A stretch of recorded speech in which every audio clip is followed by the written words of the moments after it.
Kali ini saya akan bahas aplikasi Digital Korlantas lagi. Di video saya sebelumnya, saya membahas juga aplikasi ini, dan yang saya bahas di sana adalah cara mengatasi tidak bisa unggah foto dari galeri HP ketika proses perpanjangan SIM di aplikasi Digital Korlantas. Dan yang akan saya bahas kali ini masih berhubungan dengan proses perpanjangan masa berlaku SIM secara online di aplikasi Digital Korlantas, yaitu bagaimana caranya supaya pada saat tes kesehatan di e-Rekes SIM di aplikasi Digital Korlantas bisa diproses secara online cukup dari rumah dan tidak perlu datang ke vaskes atau fasilitas kesehatan atau dokter atau klinik di Polres setempat.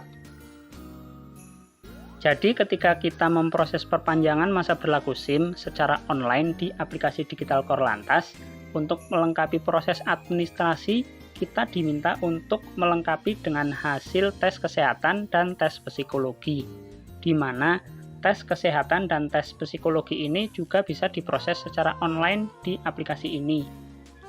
Di dalamnya juga sudah disediakan menu untuk masuk ke proses tes kesehatan dan tes psikologi, di mana kita nanti akan diarahkan ke aplikasi e-Rekes SIM untuk proses tes kesehatan secara online.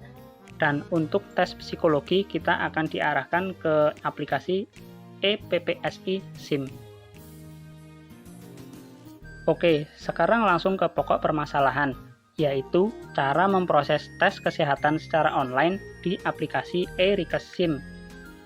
Untuk memprosesnya, di aplikasi Digital Korlantas ini sudah disediakan menu e-Rekes.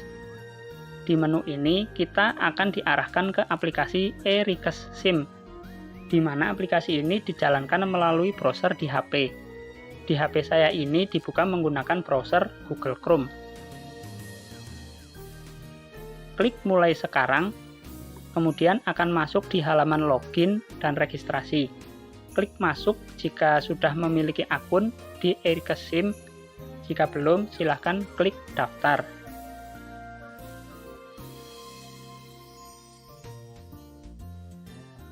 Lalu masuk di halaman menu utama seperti ini.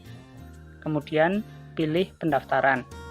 Ikuti prosesnya, masukkan data yang diminta hingga sampai pada pemilihan vaskes atau fasilitas kesehatan atau dokter atau klinik. Di kolom pertama, kita diminta untuk memilih kabupaten atau kota. Nah, di sini permasalahannya.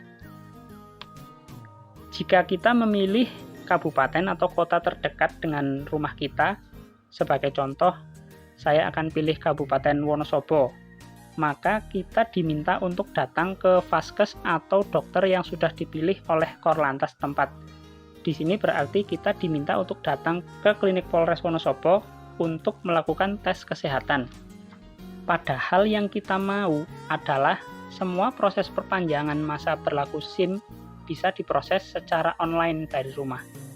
Tidak perlu datang ke Polres ataupun juga tidak perlu datang ke vaskes atau klinik untuk melaksanakan tes kesehatan. Dan caranya adalah pada saat pemilihan kabupaten atau kota, kita jangan memilih kabupaten atau kota terdekat dengan rumah kita, tapi pilihlah kota administrasi Jakarta Pusat. Seperti ini, pilih kota ADM Jakarta Pusat. Maka kita akan diarahkan ke Pusdokes Polri, dan di sini kita bisa melanjutkan proses tes kesehatan secara online. Untuk tanggal kedatangannya, pilih tanggal sekarang saja, supaya bisa langsung diproses. Selanjutnya tinggal ikuti proses tes kesehatan secara online di situ, dengan menjawab pertanyaan-pertanyaan yang diajukan. Oh ya, untuk pelayanan tes kesehatan secara online ini di Pusdokes Polri, tidak dikenakan biaya ya, alias gratis. Setidaknya sampai video ini saya buat, pelayanan e-Rekes SIM di Pusdokes Polri secara online itu gratis tanpa biaya. Dan setelah selesai proses tes kesehatan nanti, akan secara otomatis masuk hasilnya di aplikasi Digital Korlantas dan proses perpanjangan masa berlaku SIM bisa dilanjutkan. Demikian, mudah-mudahan bermanfaat dan sampai jumpa.